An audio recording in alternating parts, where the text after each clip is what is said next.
Hello everyone. आज की video में हम लोग ज्योग्राफी क्वेश्चन करेंगे। आज हम एक नई सीरीज स्टार्ट कर रहे हैं 15 डेज ज्योग्राफी सीरीज। इसमें क्या होगा कि हमारे जो इंडियन ज्योग्राफी है, वर्ल्ड ज्योग्राफी है, इसमें बहुत सारे टॉपिक्स होते हैं। तो हम टॉपिक वाइज क्वेश्चन करेंगे। तो end of the day, after 15 days हमारी पूरी ज्योग्राफी कंप्लीट हो जाएगी। जो भी ज्योग्राफी के क्वेश्चंस बनते हैं, चाहे वो एसएससी के लिए हो, एनडीए, सीडीएस, यूपीएससी, चाहे अपने स्टेट्स जो भी एग्जाम होते हैं, अपने स्टेट्स के एग्जाम, उन सब के लिए काफ़ी रहेगा। तो मेरी पूरी कोशिश रहेगी कि हम पूरे ज्योग्राफी के टॉपिक्स कंप्लीट कर लें, इंडिया और वर्ल्ड के। ठीक है। और मैं जो भी क्वेश्चंस बन सकते हैं वो सारे हम इसमें सीरीज में कर लेंगे। नियर अबाउट 20 या 25 क्वेश्चन होंगे पर वीडियो के हिसाब से। तो एंड ऑफ द डे हम सारा ये पूरा ज्योग्राफी कंप्लीट कर लेंगे। तो चलिए स्टार्ट करते हैं। सबसे पहला क्वेश्चन है, the inner most layer of the earth is called. जो अर्थ की इनर मोस्ट लेयर होती है उसका क्या नाम है? तो इनर मोस्ट लेयर कौन सी होती है? कोर। हमारे में अर्थ में क्या होता है कि सबसे ऊपर वाली जो लेयर है इसे हम क्रस्ट कहते हैं, टॉप लेयर। क्रस्ट के बाद आपको यहाँ पे मेंटल मिलेगा, और मेंटल के बाद बिल्कुल इंटीरियर, अगर धरती के बिल्कुल आप अंदर जाओगे तो आपको यहाँ पे क्या मिलता है? कोर मिलता है। इस वाले को आप कोर कहते हो। तो ये क्वेश्चन में पूछा था उसने, inner most layer of the earth is called core. Question number second, the outer most layer of the earth is called. अभी हमने इनर मोस्ट की बात की। देखो, सब जो अगर हमसे पूछ रहा है अभी आउटर मोस्ट, तो आउटर में बाहरली लेयर, जो बाहर वाली लेयर है, तो वो तो ये वाली है। तो ये कौन सी है? इसे कहते हैं क्रस्ट। तो इनर मोस्ट की बात की थी पिछले क्वेश्चन में, वो था कोर। तो मोटा मोटा आपको इतना पता होना चाहिए। अगर मैं यहाँ पे एक रफली डायग्राम ड्रॉ कर देता हूँ अर्थ की, ये लो। सबसे ऊपर जहाँ पे हम रहते हैं इसे हम क्रस्ट कह रहे हैं, बिल्कुल टॉप मोस्ट लेयर है। इसके बीच में, अर्थ के अगर डीप में जाओगे आप, तो यहाँ पे आपको मोल्टन, जो अर्थ है हमारी, वो अंदर जो भी रॉक्स होंगी धरती के अंदर, वो सारी पिघली हुई है। तो इसे हम क्या कहेंगे? ये वाली जो लेयर है इसे हम कहते हैं मेंटल। इसे मेंटल कह रहे हैं। तो अगर बिल्कुल अंदर जाओगे धरती के, नियर अबाउट 6100 किलोमीटर और धरती के अंदर चले जाओगे, तो ये वाला जो इलाका है बिल्कुल, इसे कहा जाता है कोर। ठीक है। तो ये आपने याद रखना। नेक्स्ट है, the earth crust and upper mantle together forms. कह रहा है कि जो अर्थ का क्रस्ट है और अपर मेंटल है, ये क्रस्ट है और साथ में अपर मेंटल है, ये दोनों मिलके क्या बनाते हैं? तो ये दोनों मिलके बनाते हैं लिथोस्फेयर। इसे लिथोस्फेयर कहते हैं। Next question, which layer of the earth is made up of molten metals. हमारी धरती का, जो धरती की लेयर की बात करते हैं, तो कौन सी लेयर है जो मोल्टन मेटल से बनी है, जो मोल्टन मटेरियल से बनी है? जैसे मैंने पिछले क्वेश्चन में बताया था कि जो धरती है, इसमें अगर आप देखोगे तो इसमें जो 2900 किलोमीटर धरती के अंदर जाओगे, अगर आप यहाँ पे हो, मान लो आप यहाँ पे खड़े हो, तो यहाँ से अगर धरती, आप क्रस्ट पे खड़े हो, तो क्रस्ट से अगर आप नियर अबाउट 2900 किलोमीटर अंदर जाओगे धरती के अंदर, तो आपको एक लेयर मिलेगी। उस लेयर का नाम है मेंटल। उसे मेंटल कहा गया है। तो जो मेंटल है वो किस स्टेट में रहती है? वो मोल्टन स्टेट में रहती है, पिघला हुआ है सब कुछ वहाँ पे। ठीक है। उसी से जो लावा वगैरह जो सब कह सकते हो, तो ये रहा मेंटल। तो यहाँ पे अगर देखोगे तो ये है मेंटल। जब तक ये जो मोल्टन मटेरियल है धरती के अंदर है, तो उसे हम क्या कहते हैं? मैग्मा। और जब ये धरती से बाहर आ जाता है तब इसे कहा जाता है lava. Question fifth, the innermost part of the core is. कह रहा है कि जो कोर है हमारा, उसका इनर मोस्ट पार्ट।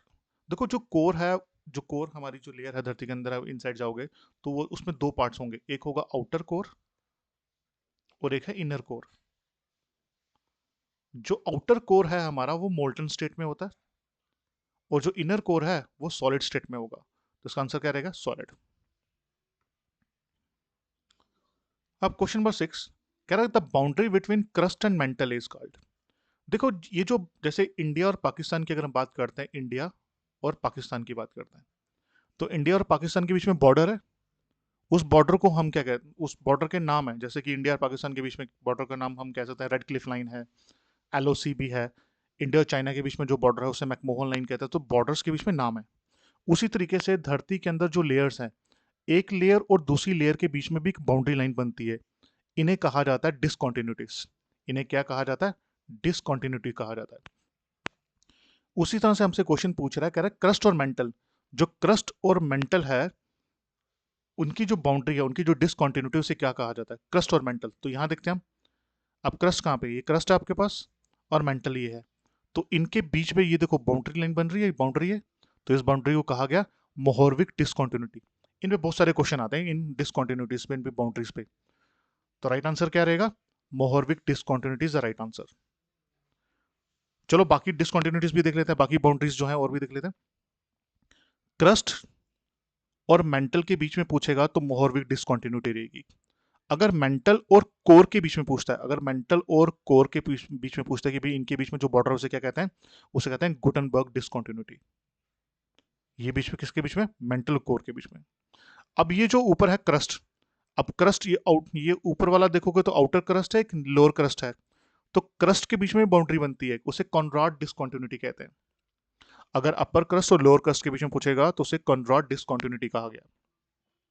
उसी तरीके से ये जो कोर है, अभी मैंने पिछले क्वेश्चन बताया था, जो कोर है एक होगा आउटर कोर, ठीक है, और एक है इनर कोर। तो इनर कोर और आउटर कोर के बीच में जो बाउंड्री बनेगी उसे लेहमन डिसकंटिन्यूटी कहा गया। उसी तरीके से मेंटल में भी होगा, एक अपर मेंटल होगा, एक लोअर मेंटल होगा, उसे रैप्टी डिसकंटिन्यूटी कहा गया। तो एक ले दे के 5 डिसकंटिन्यूटीज हैं, हमें पता होनी चाहिए। एक दो बार इसे देखोगे तो आपको याद हो जाएगा। एक बार फिर से देख लेते हैं। कॉनरॉड डिसकंटिन्यूटी किसके बीच में? अपर क्रस्ट और लोअर क्रस्ट के बीच में। मोहरविक डिसकंटिन्यूटी लोअर क्रस्ट और मेंटल के बीच में। और गुटनबर्ग डिसकंटिन्यूटी है मेंटल और कोर के बीच में। रैप्टी जो है वो अपर मेंटल और लोअर मेंटल में रहेगी। और लेहमन डिसकंटिन्यूटी रहेगी आउटर कोर और इनर कोर। ये करके जाना, काफी इंपॉर्टेंट क्वेश्चन होते हैं ये। नेक्स्ट क्वेश्चन है, विच layer of the earth generates the magnetic field? कह रहा है कि कौन सी लेयर है जो मैग्नेटिक फील्ड जनरेट करता है? तो आंसर यहां पे लिखा हुआ है आउटर कोर। जो आउटर कोर है वो मैग्नेटिक फील्ड जनरेट करता है। Question number 8, which layer of the earth has the highest temperature? Earth की कौन सी लेयर है जहां पे हाईएस्ट टेम्परेचर होता है? तो जो लेयर गर्म होगी, जहां पे सब कुछ मोल्टन होगा, वहां हाईएस्ट टेम्परेचर होगा। Right answer is mental. Question number 9, the movement of tectonic plates occurs in? जो टेक्टोनिक प्लेट की मूवमेंट है वो कहाँ ऑकर होती है? बेसिकली एस्थीनोस्फेयर में। जो मेंटल का मोल्टन पार्ट होता है उसे एस्थीनोस्फेयर कहते हैं। उसी के ऊपर जो हमारी टेक्टोनिक प्लेट्स हैं वो फ्लोट करती हैं। ये हमारी टेक्टोनिक प्लेट्स हैं। टेक्टोनिक प्लेट्स क्या, धरती का टुकड़ा, ये जो है इसे हम क्या कहते हैं? इसे हम लिथोस्फेयर कहते हैं। ठीक है, ये लिथोस्फेयर है। तो लिथोस्फेयर जो है वो जमीन का टुकड़ा है, पर ये तैर रहा है, किसके ऊपर तैर रहा है? ये स्टीनोस्फेयर के ऊपर तैर रहा है। ठीक है, अस्थिनोस्फेयर क्या है? बेसिकली ये मोल्टन, इसके अंदर मैग्मा है। इस मोल्टन मैग्मा के ऊपर लिथोस्फेयर फ्लोट कर रहा होता है। तो वहीं पे सारी ये जो प्लेट, टेक्टोनिक प्लेट्स हैं, वो सारी सबमर्ज वो करती रहती है, एक दूसरे से टकराती रहती है। Question number 10, the process of one plate sliding beneath another is called? देखो आपके पास एक प्लेट है, यहाँ से दूसरी प्लेट है। अगर एक प्लेट दूसरी प्लेट के नीचे चली जाए उसे क्या कहते हैं? ये पूछा गया उसने। देखो आपके सामने दिख रहा होगा, ये ओशनिक प्लेट है, समुंदर वाली या ओशन वाली, और सामने ये जमीन वाली प्लेट है। जब ये दोनों प्लेटें टकराती है, ओशन वाली प्लेट हैवी होती है, तो हैवी प्लेट जो होती है ये नीचे चले जाती है। सबडक्शन कहते हैं इसे, इसे सबडक्शन कहा गया है। तो ये आपने याद रखना है, जब दो प्लेट आपस में टकराती हैं, अगर एक प्लेट बनीथ चली जाए, दूसरी प्लेट के नीचे चली जाए, उसे सबडक्शन कहा गया, subduction zone. Question number 11, the layer responsible for volcano formation is? कौन सी लेयर रिस्पॉन्सिबल है वॉल्केनो फॉर्मेशन के लिए? जैसे मैंने पहले बताया था कि मान लो ये आपके पास लेयर है, ये है क्रस्ट। क्रस्ट तो सॉलिड है, पर क्रस्ट के नीचे क्या है? यहाँ पे आपको लेयर मिलेगी ना मेंटल। अब जो मेंटल लेयर है, यहाँ पे तो मैग्मा है, मैं सब कुछ पिघला हुआ है, जैसे मैं बताया था। ये पिघला हुआ है, ये काफ़ी गर्म है, यहाँ पे स्टीम बनती रहती है। तो ये कोशिश करता था मैग्मा बाहर आने के लिए। तो क्या होगा, जैसे क्रस्ट पे थोड़ा होल होगा तो ये सारा मैग्मा बाहर आ जाएगा। तो बाहर जब आएगा, धरती के अंदर से जब मैग्मा बाहर आ जाएगा, तो क्या वॉल्केनो तो बनाएगा। तो राइट आंसर इज मेंटल। तो मेंटल लेयर है, रिस्पॉन्सिबल है क्या बनाने के लिए? Volcano. Question number 12, which layer is called the sphere of the weather? Sphere of the weather किस लेयर को कहा गया? एटमॉस्फेयर की बात हो रही है। आपको सबको पता है कि जो भी वेदर फिनोमिना है, चाहे रेन आना, बारिश, रेन बारिश सेम बात है, स्नो, थंडरस्टॉर्म, बिजली चमकना, जो भी वेदर फिनोमिना होता है वो एक ही लेयर में होता है। वो किस लेयर में होता है? ट्रोपोस्फेयर। ये पहली लेयर है जो हमें नियर अबाउट 18 किलोमीटर से मिलती है, इसे ट्रोपोस्फेयर कहा गया। तो वेदर फिनोमिना यहीं पे होता है।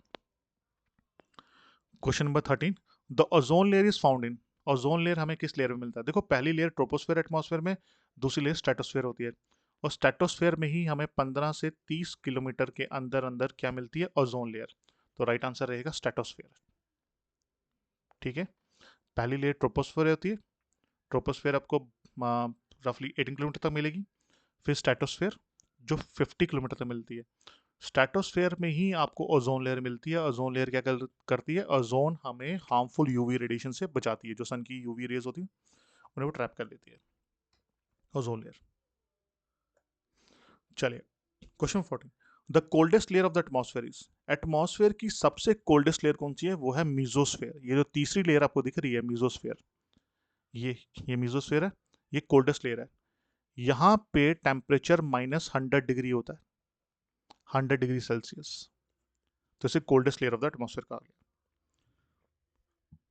अच्छा, एक और चीज़, ये जो मीजोस्फेयर है कोल्डेस्ट तो है, बट यहाँ पे एक और चीज़ होती है, आसमान से जो पत्थर गिरते हैं जिन्हें मिट्रॉइड्स कहते हैं, तो जो मिट्रॉइड्स हैं वो इस लेयर में बर्न होते हैं। ये देखो, ये मिट्योर्स आ रहे हैं, ये मिट्योर्स, आसमान से जो भी पत्थर गिरते हैं जिन्हें हम मिट्योर्स कहते हैं, वो इस लेयर में बर्न हो जाते हैं। याद रखना, ये काफ़ी इंपॉर्टेंट बात है। अगर आपसे पूछा जाए जो मिट्योर्स हैं वो किस लेयर्स में बर्न होते हैं, तो आंसर रहेगा मिजोस्फेयर। एग्जाम में कंफ्यूज मत होना इस बात से लेके कि भाई ये तो बड़ी ठंडी लेयर है, इसमें मिट्योर्स कैसे चल सकते हैं? इसी लेयर में चलते हैं, ठीक है? वो फ्रिक्शन की वजह से चलते हैं, उसको ठंडा या गर्म से लेना देना कुछ नहीं है, फ्रिक्शन होता है। एटमॉस्फेयर में बहुत सारी गैसेज हैं, तो गैसेस की वजह से क्या होता है कि जब भी कोई आसमान से कोई पत्थर आता है, गैसेस और उस पत्थर के बीच में या कोई भी चीज़ आ रही है, उन दोनों के बीच में फ्रिक्शन होगा, तो फ्रिक्शन की वजह से आग लग जाती है, तो यहाँ पे बर्न हो जाते हैं। और जब मिट्योर्स बर्न हो जाते हैं तो बर्न होने के बाद राख वगैरह नीचे धरती पे गिरती है। अगर ये मिजोस्फेयर लेयर नहीं होती तो आसमान से जो भी चीज़ें, रॉक्स, डेब्रिस, जो भी चीज़ आती हैं तो धरती पे सीधी गिरती, तो हमारे लिए नुकसान हो जाता है।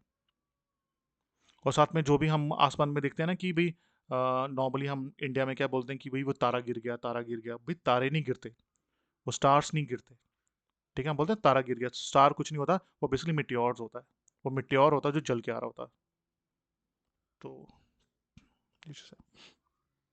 Question 15, the outer most layer of the atmosphere is, जो आउटर मोस्ट लेयर है एटमॉस्फेयर की उसे क्या कहते हैं?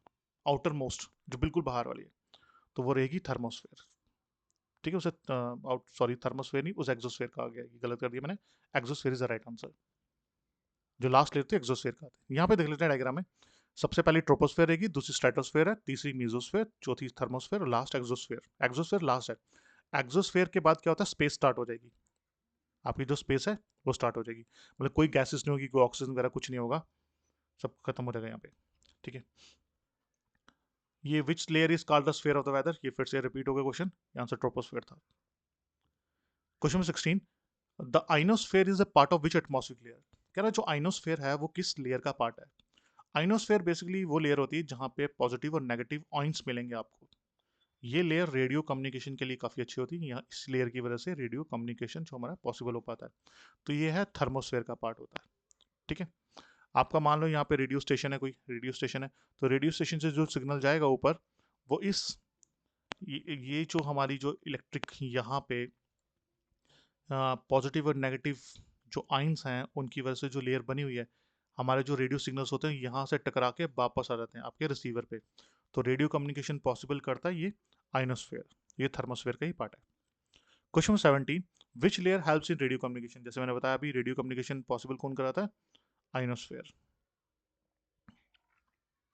Question number 18, the upper limit of troposphere is known as, कह रहा है जो अपर लिमिट ऑफ ट्रोपोस्फेयर उसे क्या कहते हैं? ट्रोपोस्फेयर के ऊपर भी देखो, सबसे पहले हमारे पास ये लेयर है, इसे हमने ट्रोपोस्फेयर कहा गया, ट्रोपोस्फेयर कहा।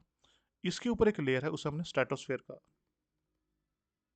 ठीक है, अब इन दोनों के बीच में भी एक बाउंड्री होगी, तो उसे कहा जाएगा ट्रोपोपॉस। जैसे हमने अर्थ में देखा था, अर्थ क्लियरिंग में, उसी तरह से एटमॉस्फेयर की लेयरिंग में भी आपको कुछ पॉजेस देखेंगे। ये पॉजेस क्या हैं? बाउंड्रीज हैं। तो ट्रोपोस्फेयर और स्ट्रेटोस्फेयर के बीच में ट्रोपोस पॉज होगा, स्ट्रेटोस्फेयर और मीजोस्फेयर के बीच में स्ट्रेटोपॉज होगा। ठीक है, question number 19, the height of the troposphere is maximum at, जो ट्रोपोस्फेयर है उसकी हाइट मैक्सिमम कहाँ पे होगी? उसकी हाइट मैक्सिमम होगी इक्वेटर पे। कम कहाँ पे होगी? पोल्स पे। ये भी इंपॉर्टेंट क्वेश्चन है। अगर मान लो आप इक्वेटर पे हो, इक्वेटर पे हो आप, तो जो एटमॉस्फेयर होगा आपका, ट्रोपोस्फेयर होगा, वो नियर अबाउट 18 किलोमीटर होगा धरती के ऊपर। ठीक है, इतनी लेंथ होगी। पर जब पोल्स होगा तो पोल्स में नियर अबाउट 8 किलोमीटर होगा, तो पोल्स पे कम हो जाएगा, क्योंकि आप ये ऑलरेडी यहाँ पे बैठे हो यार, तो ऊपर से कम हो जाएगा distance. Question 20, Arora lights occur in, जो अरोरा लाइट्स आपको दिखती हैं, ठीक है, वो किस लेयर में होता है? तो इसका आंसर रहेगा थर्मोस्फेयर। काफी इंपॉर्टेंट क्वेश्चन है ऑरोरास। ऑरोरास पूरी धरती पे नजर नहीं आते, बस दो ही जगह नजर आएंगे, एक नॉर्दर्न हेमिस्फेयर में, एक साउदर्न हेमिस्फेयर में ही आपको ऑरोरास नजर आते हैं, ठीक है। ऑरोरास क्या होते हैं? ये जो ग्रीन कलर की इमेजिंग लाइट नजर आ रही है आपको, इन्हें ऑरोरास कहते हैं, और ये थर्मोस्फेयर में बनते हैं। तो ये थे कुछ क्वेश्चन। नेक्स्ट वीडियो में हम और क्वेश्चंस करेंगे। तो अगर आपको कोई डाउट हो या फिर चाहते हो आप कि भाई ये जो टॉपिक्स हैं इनको पूरा डीपली एक्सप्लेन किया जाए, तो भी प्लीज़ कमेंट बॉक्स में मेंशन करिएगा, मैं उसके अकॉर्डिंगली वीडियो बना दूंगा। Thank you.